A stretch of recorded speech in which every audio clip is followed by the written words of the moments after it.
Be Glad is having a fabulous costume dance party on the 29th of May, and we're joined here tonight with Kylie Asher, who is the organiser of it all, so I hear. So Kylie, tell us about Be Glad. What does it stand for, and what does Be Glad do? Be Glad stands for Ballarat Gays, Lesbians, Awareness and Diversity Group. I got it all. And it's been a bit of a mouthful. Yeah. And there's over 90 people on our mailing list now. It's really increased, and we have a drop-in night and everything, and meet every month, and we meet every week at the pub for a few drinks. And last year I organised a dance which went off really, really well, so we're having another one on May the 29th at the Granite Lane Theatre and Gallery in Ballarat. Cool. So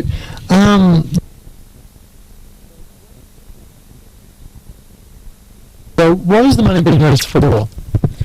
Be Glad's a non-profit group, but I mean basically I'm just hoping people can come along and have a really good night, and any money that's raised will go towards the group and organising a future dance and just future social things, and yeah, because we're fairly new and this is only the second dance we've had. Yeah.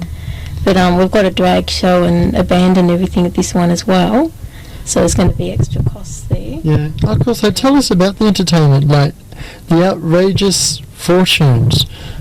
Tell us about that. Yeah, Trish offered to do another drag show for us at our dance because I helped out with the lighting at their one at the Castlemaine Old Jail at their Mardi Gras there this year, and it went off really well.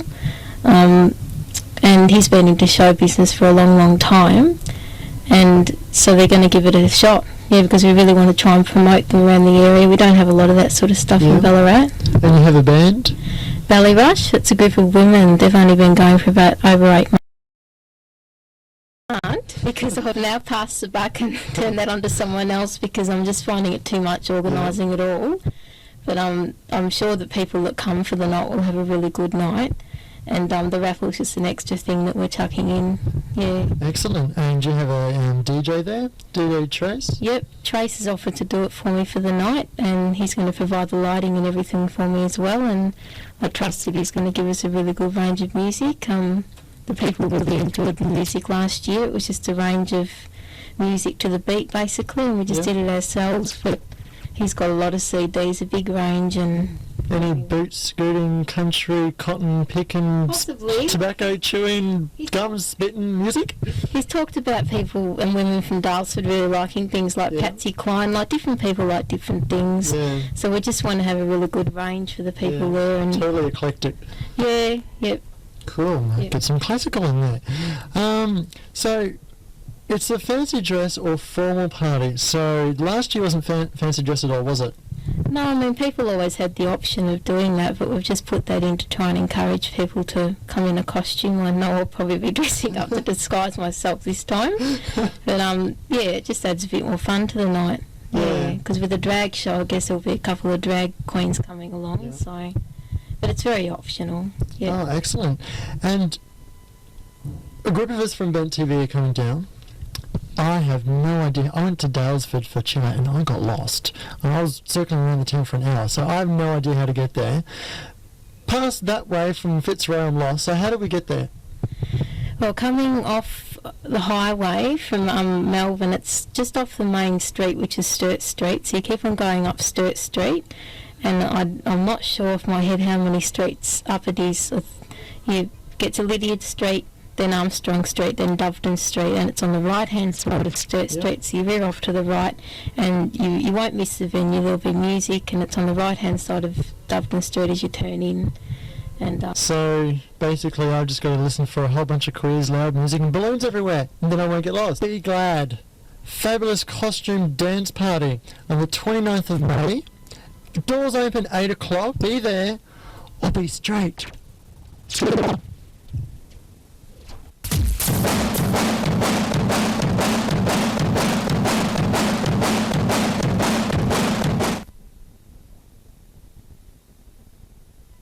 So what about the dates that didn't work out?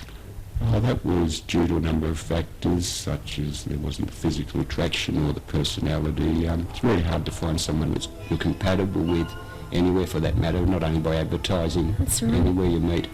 But I do know 2 couples that have been in long-term relationships who met through the personals. so there's hope. Oh, definitely, there's definitely hope, yeah. Oh, wonderful. So are there any ads that turn you off that you wouldn't answer? Yes, I don't like the ones that are sexually explicit. I never answer those because that's not what I'm looking for. And others that make too many stipulations, such as should be under 25, you should have a swimmer's build, be gym fit, don't smoke, don't take drugs, don't drink, don't gamble. I really don't think those people are going to find anyone that perfect. It's a bit hard to live up to, isn't it? There are a lot of ads like that. Oh, because it's hard to find one that's not. I actually thought you might be a lesbian reading your sensitive ad. How do you actually write an ad in 30 words or less about yourself? That's probably the hardest part. It's very difficult to write an ad in that many words which describes everything about yourself, everything about what you're looking for, and will still obtain a qualitative response. By that I mean not a lot of replies, but the right sort of person that you're looking for. So I've had to give a lot of thought to it, and you tend to see the same adjectives used over and over again, like you're attractive, you're slim, or appealing, good-looking, cute, handsome, all these things. So whenever I made, I was trying to get away from all those words, and it's very difficult to do. There's no easy answer to it.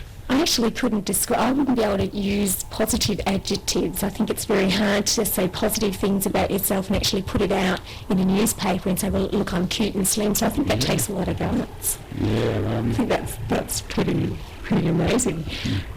Do you find that any of the other advertisers in your columns and things like that, or in other papers, actually answer your ad, or vice versa? Have you answered any of those? I've answered them. No, I've never had it happen where I've answered someone who's responded to me. I've never had that happen. Have you read ads that you thought, oh gee, I like the sound of that, and I've already put my ad in, but I might respond? Do you think there's any stigma attached to advertising in the personals? Oh yes, there's definitely stigma attached to it. But as I said before, I think it's a valid way of meeting people. Have you actually had anyone say, oh, I wouldn't do that, or...? Yes, I have, but a lot of people have told me to be careful about who I meet. I generally don't ask people to my house in the first meeting. You encourage people over the phone sometimes, and if you feel relaxed you can do it that way.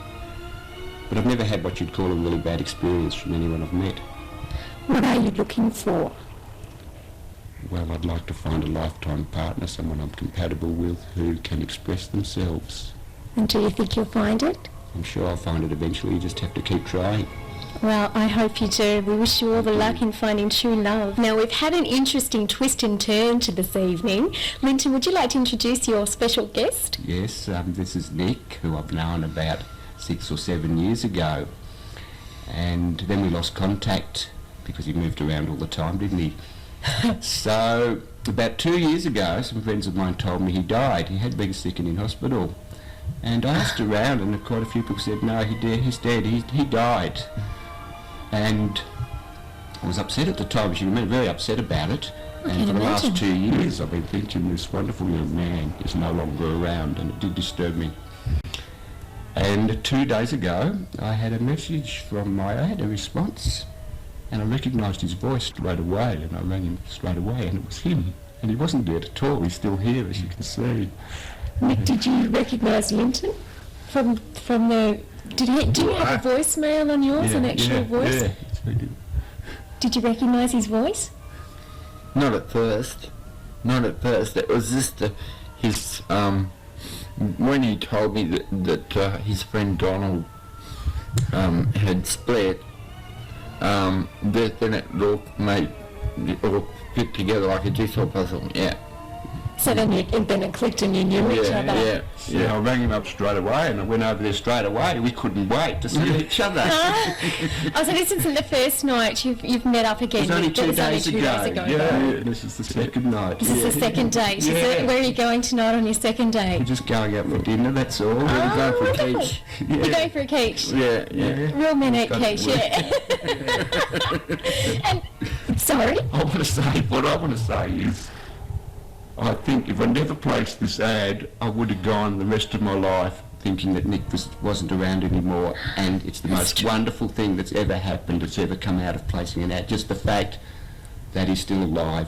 Oh, isn't that wonderful? He's a wonderful man. He's a yummy, lovely, beautiful he's yummy. man. He is. Yummy guy. We're embarrassing him. So how many ads did you answer? Up to after about 30 and before about 10. Oh my God, I'd hate to get your phone bill. You obviously haven't got your phone bill yet. It's a bit of a shock. No, but I keep on putting money on it, so, you know. Oh, that's it a just relief. keeps them going down anyway. Good. Yeah. And how many of those men did you meet with? Two. Linton and someone else, or two? Yeah, but the other, I met them on the phone, but not in person. Linton's the only one in person, yeah. Oh, that's a good start to the relationship, isn't it? Oh, well, we wish you both the best of luck. Have a good evening. You let us know how you go. All right. I'll come back in a few months. We'll come back, we'll do an Oprah. We'll come back in a few months and film the wedding. Good luck. Have a good night, guys. Okay, right, see ya.